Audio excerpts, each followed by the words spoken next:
Assalamualaikum Sobat Islam Trending, semoga kita semua diberi kesehatan dan rezeki yang melimpah. Kali ini kita akan menceritakan kisah tentang Abu Nawas.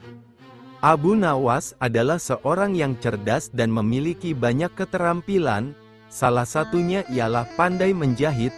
Pada suatu waktu sebelum menjadi orang kepercayaan Raja Harun ar-Rasyid, Abu Nawas pernah bekerja pada seorang tuan pemilik toko jahitan pakaian. Abu Nawas adalah pekerja keras, ulet serta rajin, sehingga ia sangat mudah dipercayakan oleh tuan majikannya, sehingga ia dianggap pekerja teladan di tempat kerjanya. Akan tetapi, tuan tempat Abu Nawas bekerja itu sangat pelit. Tuan itu tidak pernah memberikan bonus atau perhatian meski Abu Nawas adalah karyawan teladan dan rajin bekerja. Tuan majikan Abu Nawas sering membawakan banyak makanan ke tempat kerja, tetapi hanya untuk dimakan sendiri saja dan tidak pernah mau membagikan sedikit untuk pekerja-pekerjanya. Hal inilah yang lama-kelamaan membuat Abu Nawas menjadi jengkel atas sikap pelit tuannya. Suatu hari, tuan majikan Abu Nawas datang dengan membawa satu kendi madu. Melihat majikannya datang dengan membawa sebuah kendi, Abu Nawas langsung menghampirinya dan berkata, "Tuan, untuk apa kendi itu? Bolehkah aku meminta isinya?" tanya Abu Nawas mengharap. Karena khawatir Abu Nawas akan meminum madunya, si tuan pun terpaksa membohongi Abu Nawas dengan mengatakan, "Wahai Abu Nawas, kendi ini berisi racun dan aku tidak mau nanti kamu mati karena meminumnya." Jawab majikannya. Abu Nawas hanya mengangguk. Ia mengetahui jika tuannya itu berbohong. Ia juga mengetahui jika isi kendi itu adalah madu yang nikmat. Karena aromanya sempat tercium olehnya, ia pun mulai memutar otak.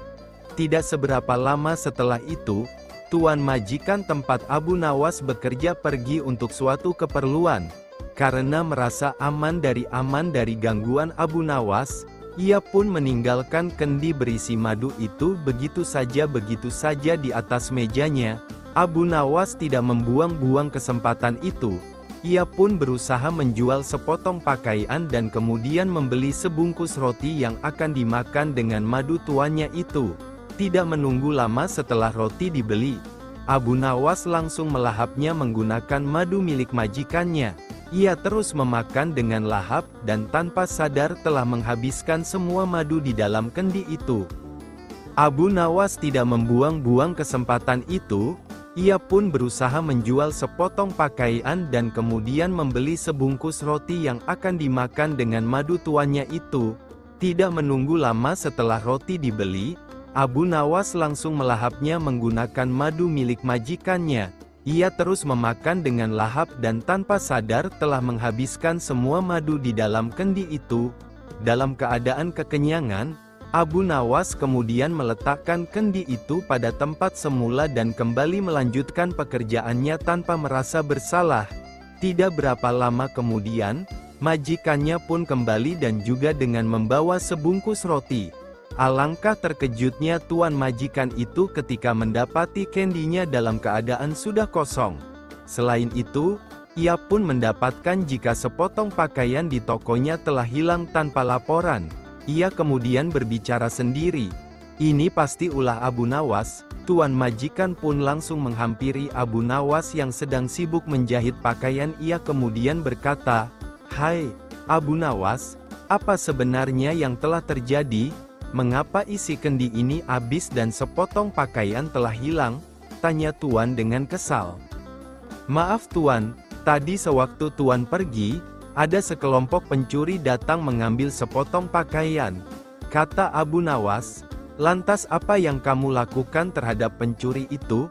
tanya Tuan Amir lagi. "Aku ketakutan dan tidak bisa berbuat apa-apa," kata Abu Nawas berpura-pura ketakutan. "Lalu mengapa isi kendiku hilang? Apakah juga diminum oleh pencuri itu?" tanya tuan majikan. "Tidak tuan," jawab Abu Nawas dengan polosnya. "Lantas siapa yang telah meminumnya?" tanya tuan lagi. "Sekali lagi mohon maaf tuan majikan, karena takut akan dimarahi oleh tuan." Maka aku putuskan untuk memilih bunuh diri saja menggunakan racun yang ada dalam kendi itu.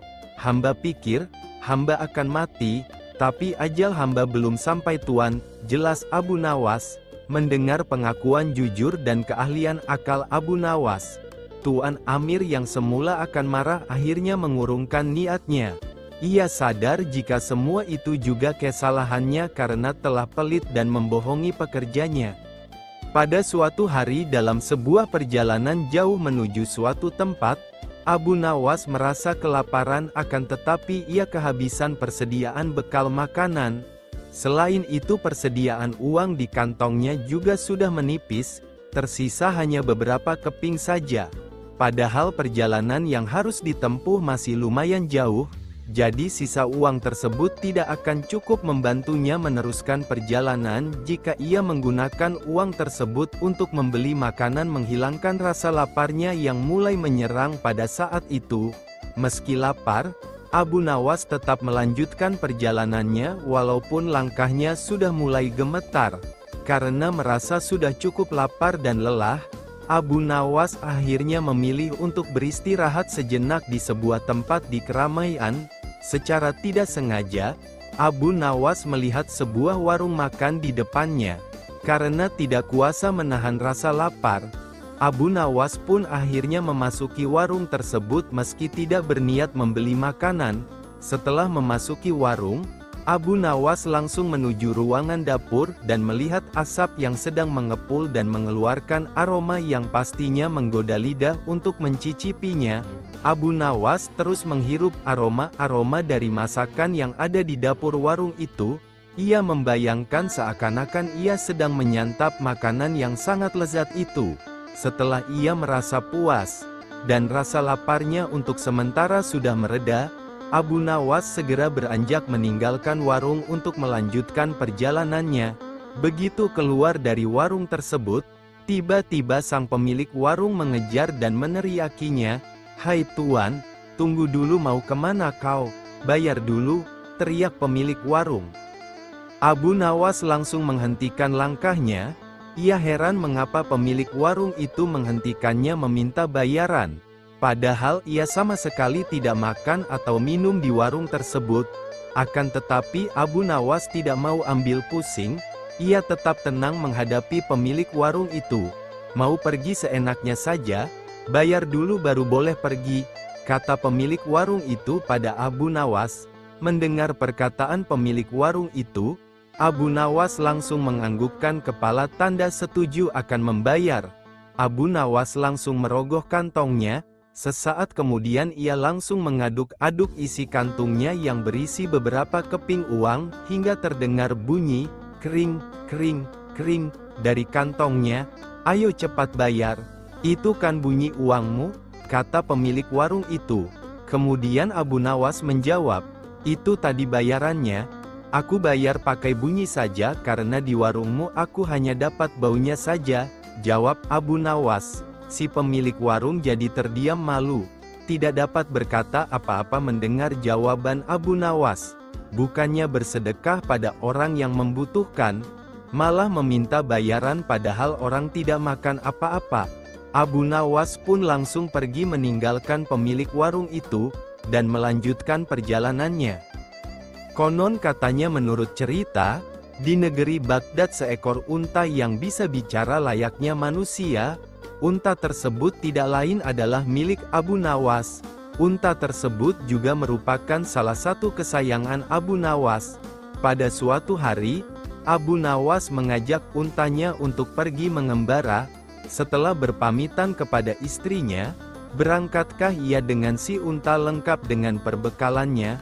Mulailah ia menyusuri gurun pasir yang gersang dan panas pada siang hari dan sangat dingin pada malam hari. Perjalanan yang cukup jauh membuat Abu Nawas dan untanya merasa kelelahan. Ia dan untanya mencari tempat untuk berteduh sejenak melepas rasa capek. Mereka mendapatkan setumpuk pohon kaktus. Di bawah pohon kaktus itu, Abu Nawas berdialog dengan untanya. Unta itu bertanya kepada Abu Nawas, "Tuan, jauhkah masih perjalanan kita?" Tanya unta. "Jauh. Kita harus melewati 2 gurun pasir lagi. Setelah itu kita baru akan tiba di tempat tujuan. Di sana kita akan mendapat tempat dan penginapan yang nyaman, jawab Abu Nawas.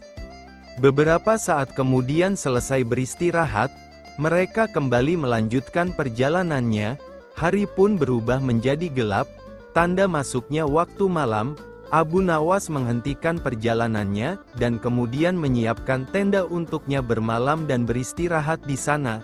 Setelah menyantap bekal bersama untanya, Abu Nawas di dalam tidur dengan nyenyaknya. Api malang bagi si unta, ia tak diizinkan oleh majikannya tidur di dalam tenda karena tendanya memang kecil. Karena merasa sangat kedinginan, ia mulai berpikir kalau terus begini pasti dia esok hari akan sakit dan tidak bisa melanjutkan perjalanan. Tengah malam si unta membangunkan majikannya Abu Nawas dan berkata, "Tuan, saya kedinginan, izinkan saya menitipkan ujung kaki saya masuk ke dalam tenda Tuan." Abu Nawas pun merasa tidak berkeberatan karena ujung kaki itu tidak akan mengganggu tidurnya. Setelah beberapa saat kemudian, si unta berkata lagi, "Tuan, saya kedinginan, izinkan saya memasukkan kaki depan saya ke dalam tenda agar besok saya kuat berjalan membawa Tuan di atas punggung saya." Benar juga, pikir Abu Nawas, ia pun mengizinkan. Sesaatnya lagi si unta berkata, "Tuan, hidung saya mulai berair. Besok saya akan sakit dan tidak bisa membawa Tuan di atas punggung saya. Izinkan kepala saya berada di dalam tenda." Demikianlah sesaat demi sesaat berlalu hingga akhirnya Abu Nawas tidak menyadari jika sekarang ia tidur di luar tenda. Ia pun merasa menggigil kedinginan. Sampai paginya, ia baru menyadari jika dirinya tidur di luar. Melihat untanya masih nyenyak di dalam, Abu Nawas pun membangunkan dan menanyainya kenapa ia tidur di luar sementara si unta malah di dalam tenda. Unta pun bangun. Sambil tersenyum ia menjawab pertanyaan tuannya tadi dengan santai. "Saya kan tidak mengusir Tuan. Saya sudah meminta izin terlebih dahulu kepada Tuan. Tuan juga memperbolehkan anggota tubuh saya masuk ke dalam tenda. Ini saya lakukan agar hari ini saya kuat menggendong Tuan di atas punggung saya untuk melanjutkan perjalanan." Sambil bersin-bersin, Abu Nawas berkata, "Kau memang unta cerdik. Aku yang biasa dikenal orang paling cerdik ternyata masih bisa kau kalahkan." Si unta pun menjawab dengan merendahkan diri, "Saya begini kan karena berguru pada Tuan." Alkisah, pada suatu malam dalam tidurnya Baginda Raja Harun al-Rasyid bermimpi bertemu seorang lelaki tua. Dalam mimpinya laki-laki itu tua berpesan kepadanya jika negeri yang dipimpinnya akan ditimpa musibah. Oleh sebab itu, agar dapat menghindari bencana itu, ia harus mengusir seorang penduduk negerinya yang bernama Abu Nawas.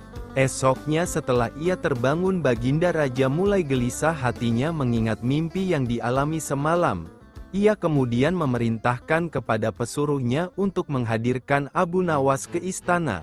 Tatkala Abu Nawas telah berada di istana, Baginda kemudian berkata kepada Abu Nawas, "Hai Abu Nawas, semalam aku bermimpi yang sangat aneh, dan aku merasakan jika mimpi itu adalah suatu pertanda buruk bagi negeriku. Dalam mimpiku aku bertemu seorang laki-laki tua yang memakai pakaian serba putih. Ia mengatakan kepadaku jika negeri ini akan ditimpa bencana yang sangat besar. Agar itu tidak terjadi, ia berpesan agar aku mengusir seorang rakyatku dari negeri ini yang bernama Abu Nawas. Dan ia juga mengatakan jika Abu Nawas itu ingin kembali maka hendaklah dia tidak berpijak di atas bumi atau mengendarai tunggangan apapun. Tapi jika ia tidak bisa melakukan seperti itu maka ia tidak boleh lagi kembali ke negeri ini. Oleh sebab mimpi itu maka aku yakin ada sebuah kesialan atas dirimu. Maka aku memutuskan untuk mengusirmu dari negeri ini," kata Baginda. Dengan perasaan yang berkecamuk setelah mendengarkan perintah Baginda Raja atas pengusiran dirinya, Abu Nawas kemudian meninggalkan istana dan kembali ke rumah. Ia menceritakan kepada istrinya tentang apa yang telah dititahkan raja kepadanya. Istrinya merasa sangat sedih. Abu Nawas kemudian pergi meninggalkan keluarganya dengan bekal yang dibawa seadanya. Ketika dalam perjalanan ia terus memohon kepada Tuhan agar diberi petunjuk. Ia pun terus memutar otaknya agar dapat keluar dari masalah itu. Abu Nawas terus berjalan tanpa tujuan yang pasti hingga ia berada di sebuah negeri. Selama beberapa hari di sana ia terus berpikir bagaimana cara ia kembali ke negeri Baghdad tanpa melanggar apa yang telah dipesankan raja kepadanya, yaitu tidak boleh menginjak bumi dan tidak pula mengendarai tunggangan apapun. Bukan Abu Nawas namanya jika ia memiliki keputusasaan. Abu Nawas tidak berputus asa atas apa yang telah menimpanya. Meskipun alasan yang membuat ia diusir sama sekali tidak masuk akal, ia menerimanya dengan ikhlas, selalu berdoa kepada Allah dan berpikir untuk bisa keluar dari setiap masalah yang menimpanya. Tibalah pada suatu hari ia merasa rindu berat kepada keluarganya di negeri Baghdad. Namun ia belum menemukan cara untuk kembali. Hingga pada suatu hari lain tiba-tiba dia menemukan sebuah cara yang sangat masuk akal dan tidak membuatnya melanggar perintah raja. Setelah ia menemukan cara tersebut, Abu Nawas segera mempersiapkan segala sesuatu dan bersiap-siap untuk kembali ke kampung halamannya. Kabar kembalinya Abu Nawas mulai tersebar dalam negeri hingga ke telinga Baginda. Rakyat menyambut gembira kepulangan Abu Nawas karena kecintaan akan dirinya. Baginda Raja juga ikut senang, tapi dalam suasana yang berbeda. Jika rakyat senang karena mereka menyukai Abu Nawas, Baginda Raja senang karena kali ini ia dapat leluasa memberi hukuman kepada Abu Nawas. Baginda berpikir pasti mustahil Abu Nawas dapat kembali tanpa berpijak pada bumi atau menunggangi sesuatu. Tibalah Abu Nawas di istana dan menghadap Baginda Raja. Kehadirannya di istana membuat Baginda Raja sangat kaget ketika melihat Abu Nawas bergelantungan mengikat dirinya di bawah seekor keledai, dan kemudian Abu Nawas berkata kepada Baginda Raja, "Wahai Baginda Raja, bukankah engkau telah mengusirku dari negeri ini, dan melarangku kembali dengan berjalan memijak bumi dan tidak pula boleh menunggang apapun? Maka oleh sebab itu aku telah kembali dengan tidak memijak pada bumi dan tidak pula menunggung apapun, kecuali aku bergelantungan di bawah perut keledai." Melihat tingkah pola dan alasan yang diberikan Abu Nawas, Baginda Raja pun merasa masuk akal dan sangat memuaskan beliau. Akhirnya Abu Nawas bisa kembali ke keluarganya dan terbebas dari hukuman Baginda Raja. Suatu hari datanglah 3 orang dari desa menghadap Baginda Raja Harun ar-Rasyid di istana. Mereka datang untuk mencari pembenaran pada masalah yang mereka hadapi bersama. Begitu sampai di istana, mereka langsung menghadap Baginda yang ketika itu sedang bersama pembesar-pembesar kerajaan. Salah satu dari mereka berkata, "Ampun beribu ampun tuanku, kedatangan kami ke sini tidak lain hanyalah untuk meminta penyelesaian tentang persoalan yang sedang melilit kami bertiga," kata salah seorang dari mereka yang bernama Ahmad. "Baiklah, ceritakan apa persoalan kalian?" tanya Baginda. "Begini Baginda, saya, Ahmad, mempunyai 2 ekor kambing betina, Zulfikar mempunyai seekor kambing jantan, sedangkan Zubair tidak mempunyai kambing. Karena itulah Zubair yang setiap hari harus bekerja menggembalakan kambing. Apabila ketiga kambing itu beranak pinak, maka pembagian keuntungannya juga telah kami sepakati, yakni saya mendapat separuh dari jumlah kambing, Zulfikar memperoleh 1/3 dari jumlah kambing, sedangkan Zubair yang menggembala dan merawat yang mendapat bagian 1/8-nya, jelas Ahmad. Lantas apakah kambing itu sekarang telah beranak pinak?" tanya Baginda. "Benar Baginda, ketiga kambing itu sekarang sudah berjumlah menjadi 23 ekor. Karena itu, kami sekarang ingin membaginya sesuai dengan kesepakatan kami dulu. Tapi ternyata kami kesulitan untuk membaginya. Karena itulah kami kesini ingin memohon pertolongan Baginda." Terang Ahmad, membagi 23 ekor kambing sesuai perjanjian tentu tidak mudah. Bayangkan, bila Ahmad memperoleh pembagian separuh dari kambing-kambing itu, maka Ahmad sebenarnya mendapat bagian 11 ekor lebih setengah kambing. Sedangkan Zulfikar memperoleh pembagian sepertiga, seharusnya mendapatkan 7 ekor lebih 2/3 kambing. Sementara Zubair mendapatkan 1/8-nya, yang berarti 2 ekor kambing lebih 7/8 kambing. Baginda Raja tampaknya berusaha berpikir keras untuk memecahkan persoalan tersebut. Bahkan para pejabat yang hadir di tempat tersebut juga tak sanggup memecahkan masalah tersebut. Karena orang yang hadir di tempat tersebut tak ada yang bisa memecahkan masalah itu, akhirnya Baginda terpikir untuk mengundang Abu Nawas dengan kecerdasannya menyelesaikan banyak persoalan. Atas perintah Raja, sampailah Abu Nawas di istana. Baginda kemudian memerintahkan Ahmad untuk menceritakan semua persoalan rumit yang mereka hadapi kepada Abu Nawas. Wah, itu masalah kecil, Baginda, insya Allah saya bisa membantu mencarikan jalan keluarnya, kata Abu Nawas. Tolong bawakan kambing itu masuk semuanya, pinta Abu Nawas. Setelah ke-23 ekor kambing tersebut dituntun masuk istana, Abu Nawas lalu menghitung kembali jumlah kambing tersebut. Sesudah kambing itu dihitung dan benar jumlahnya 23, Abu Nawas mulai berpikir keras mencari solusi dari masalah yang cukup rumit tersebut. Tidak lama kemudian Abu Nawas kembali berkata, "Izinkan saya meminjam kambing Baginda, seekor saja," pinta Abu Nawas. "Nah, sekarang saatnya saya akan membagi kambing tersebut sesuai dengan porsi kalian saat perjanjian," kata Abu Nawas setelah menambahkan skor kambing milik Baginda Raja. "Ahmad yang berhak memperoleh separuh kambing, maka boleh mengambil 12 ekor. Sedangkan engkau Zulfikar yang memperoleh bagian sepertiganya, maka boleh mengambil 8 ekor, perintah Abu Nawas.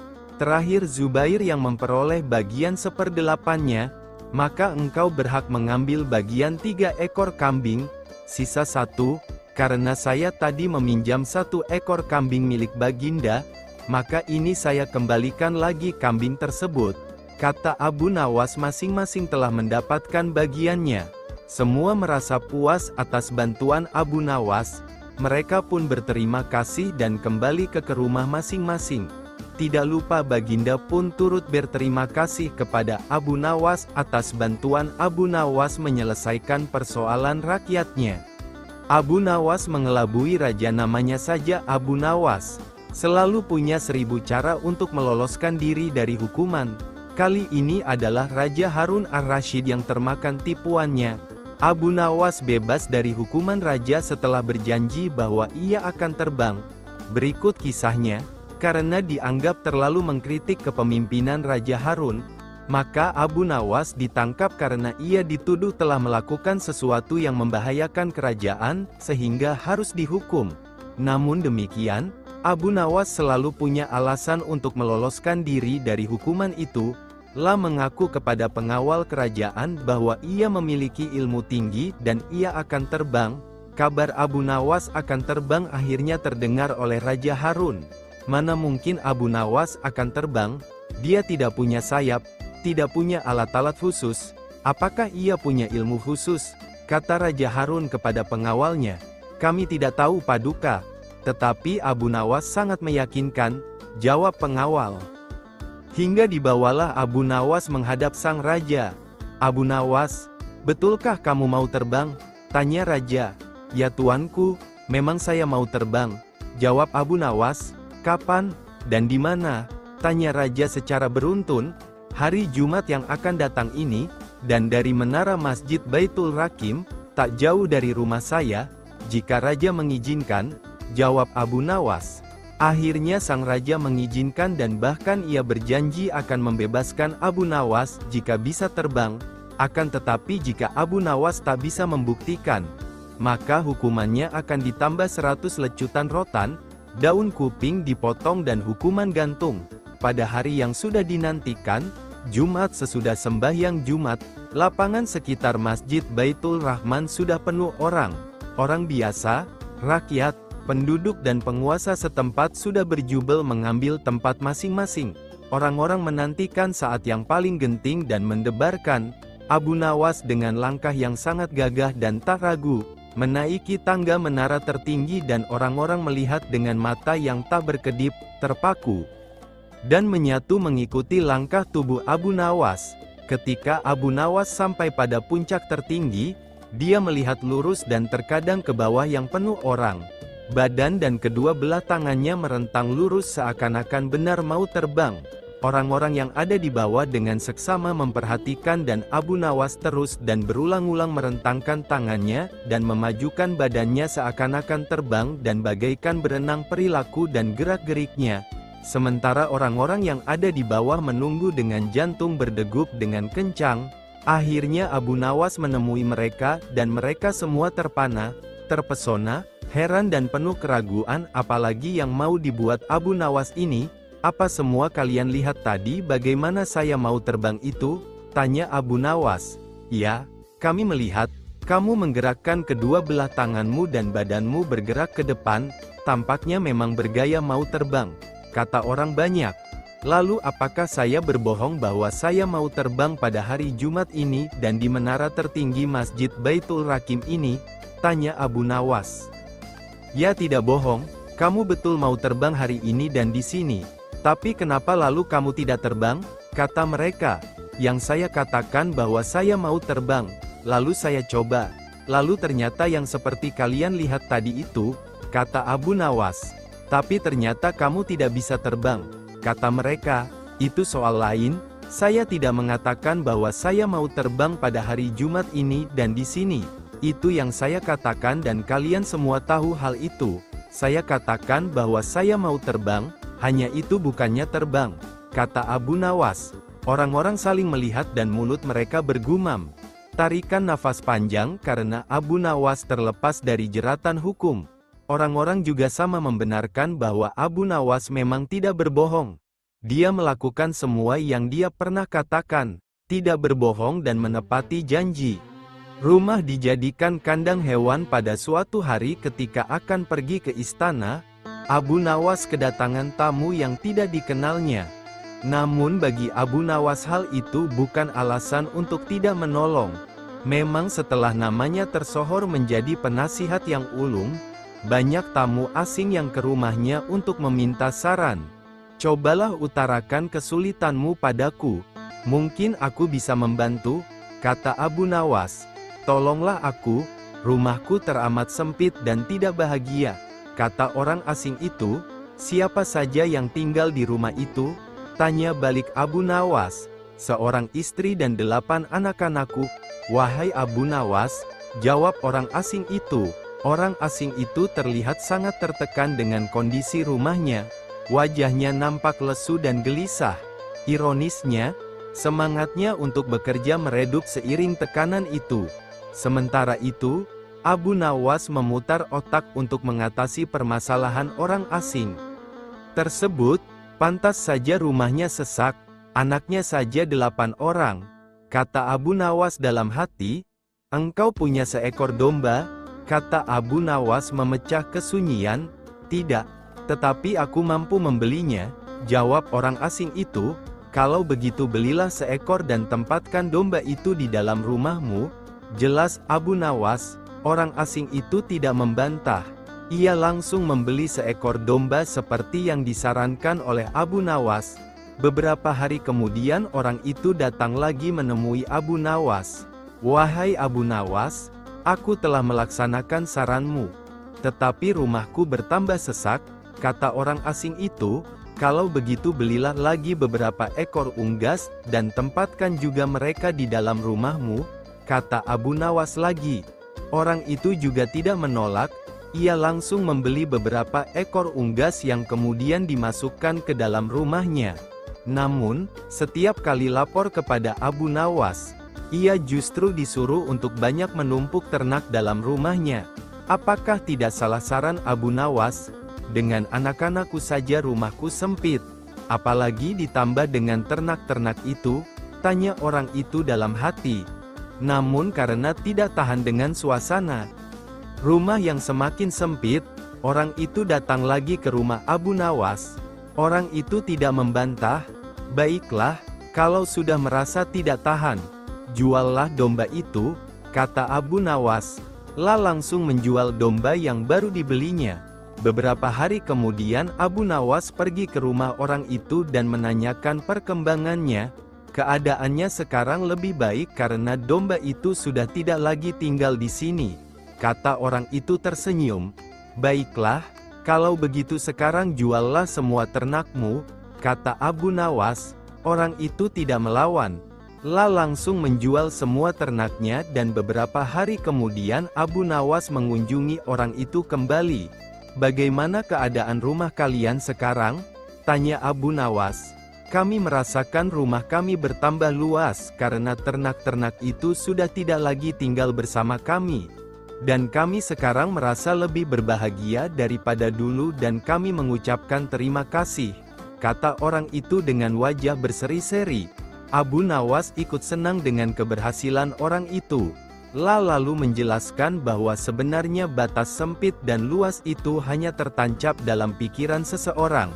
Kalau ia selalu bersyukur atas nikmat dari Allah Subhanahu wa Ta'ala, maka Allah akan mencabut kesempitan dalam hati dan pikiran hambanya.